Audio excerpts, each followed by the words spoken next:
最近有个普信男给我发了个菜谱，他真叫普信男，酸奶加可乐啊，听着就变态啊，听着就变态，我就没想做。但是他说了一句中国人不骗中国人，我就动摇了啊。但是他万一真不是中国人怎么办？我又动摇了。但是他又说了一句中国人不骗中国人，搞一下。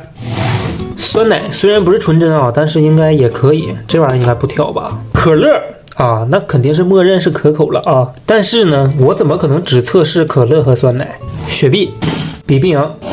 还有我们公司发的一个椰汁儿啊，给拿回来搞一下。我感觉也就椰汁儿跟酸奶配一点吧，直接开整啊。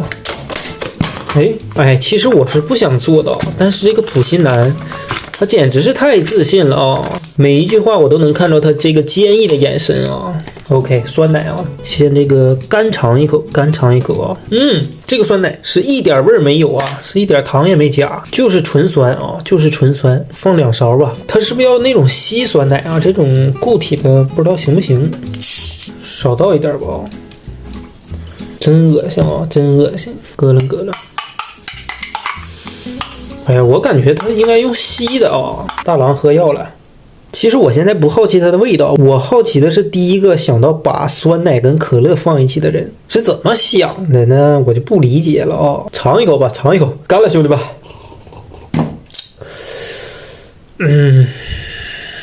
怎么说呢？再尝一口，很怪。很怪，这个可乐兑完酸奶它没有气儿了，然后它是个什么感觉呢？甜甜的酸奶，不是，也不是这个味儿。再喝一口，有点小气儿的酸可乐，也不对，气泡酸奶啊，气泡酸奶，我只能是这么给你们解释这个口感了也不是很甜，因为我这个酸奶本来它没有什么甜味儿，很怪。其实我一开始没敢做，但是我看有人拿这个可乐，哎呀。这逼玩意儿喝完胀气儿啊！别喝，别尝试了。其实我一开始没敢做，我看有人拿这个可乐做炒酸奶，我觉得应该还可以啊，它反正应该是吃不死。但是呢，这个味道就是它俩没必要放一起，你就单独就行了，没有什么特别的味儿啊，感觉行吧。再来个这个雪碧我感觉应该是一样啊，没啥区别，就这种带气儿的。好长时间都没喝雪碧了就跟奶似的就跟奶似的，很怪，还是很怪，甜。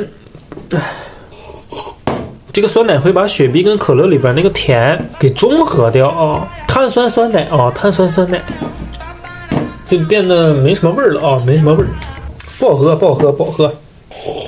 再来试一下这个北冰洋北冰洋现在好贵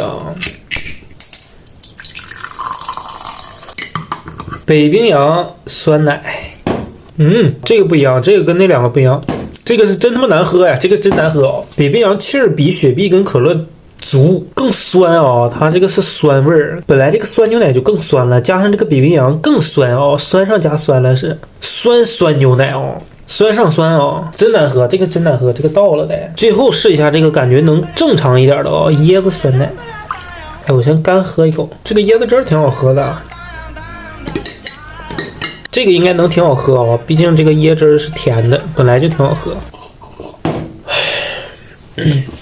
不建议不建议。本来是甜甜的喝起来很美好的，加上这个酸奶，它就变酸甜的，它不是酸甜，就是跟那个坏了的酸一样以后谁也不许往这个饮料里加酸奶，真不好喝，是真不好喝，气死我了。以上是我这个个人感受，有可能有的人有一些这个普信男人他喜欢喝这种可乐加酸奶大家小心，我觉得这个味道不适合我你们可以自己试试，但是呢我就是不建议，我都帮你们尝过了，我都害怕拉肚子因为我查了一下，可乐加酸奶有可能拉肚子腹泻啥的。 OK， 如果喜欢我不太喜欢本期视频，如果喜欢本期视频不要忘了点赞关注少发点奇怪的小菜谱， O 不 OK？